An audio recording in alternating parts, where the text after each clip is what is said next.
Assalamualaikum warahmatullahi wabarakatuh. pH atau potential of hydrogen. pH tanah adalah kadar atau kebasaan suatu benda yang diukur dengan skala pH antara 0 hingga 14. Suatu tanah dikatakan bersifat asam jika skala pH kurang dari 7. Dan disebut basa jika skala pH lebih dari 7. Jika skala pH adalah 7 maka tanah tersebut bersifat netral. Tanah menjadi faktor yang penting bagi tanaman. Tanah yang baik atau tanah subur setidaknya memiliki kandungan mineral sebanyak 40% sampai 50%, bahan organik 5%, air 20% sampai 30%, udara 20% sampai 30%. Dan sisanya berupa bakteri dan mikroorganisme. Jika sudah memenuhi kriteria tersebut, dapat dipastikan tanaman akan dapat berkembang dan tumbuh dengan baik. Jadi sahabat tani semuanya, sebelum kita masuk pada pokok pembahasan, cara menetralkan pH tanah.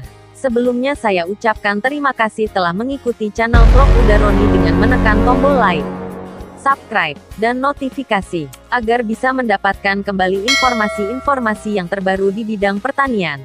Nah sahabat tani semuanya, untuk menetralkan pH tanah, ada beberapa perlakuan yang harus kita kerjakan agar pH tanah di lahan pertanian kita kembali netral karena itu merupakan salah satu syarat dalam keberhasilan dalam berusaha budidaya pertanian.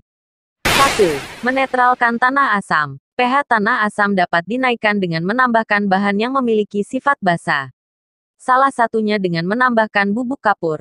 Biasanya kapur yang digunakan untuk menaikkan pH tanah terdapat 4 jenis yaitu bubuk, butiran, pelet dan kristal.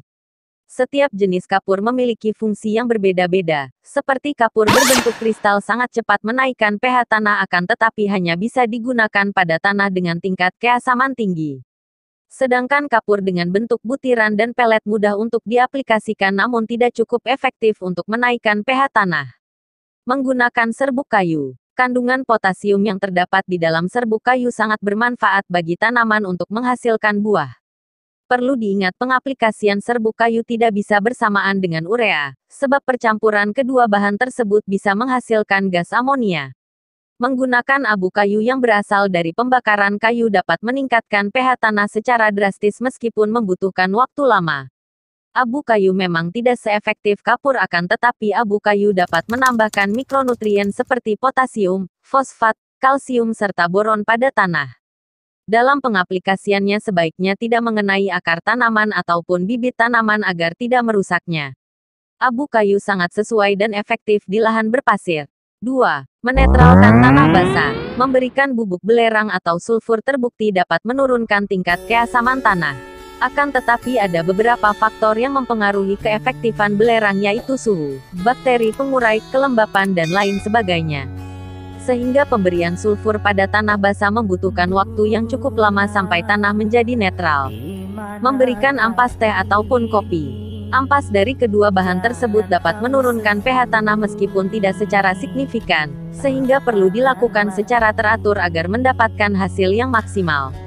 Selain itu ampas kopi dan teh mengandung banyak nutrisi yang penting bagi tanaman seperti fosfor, magnesium, nitrogen, dan potasium. Kekurangan dari cara ini yaitu tidak dapat diaplikasikan pada lahan yang luas atau hanya dalam skala kecil saja. Menggunakan material organik seperti pupuk kompos atau pupuk kandang, terbukti dapat menurunkan pH tanah sebab kedua bahan tersebut bersifat asam. Cara ini sangat sesuai bagi petani yang menerapkan sistem perkebunan organik. Selain menurunkan pH tanah, material organik dapat memperbaiki sistem drainase serta aerasi di dalam tanah. Nah sahabat tani, itulah penjelasan mengenai cara menetralkan pH tanah. Semoga bermanfaat. Salam sahabat tani Indonesia. Assalamualaikum warahmatullahi wabarakatuh.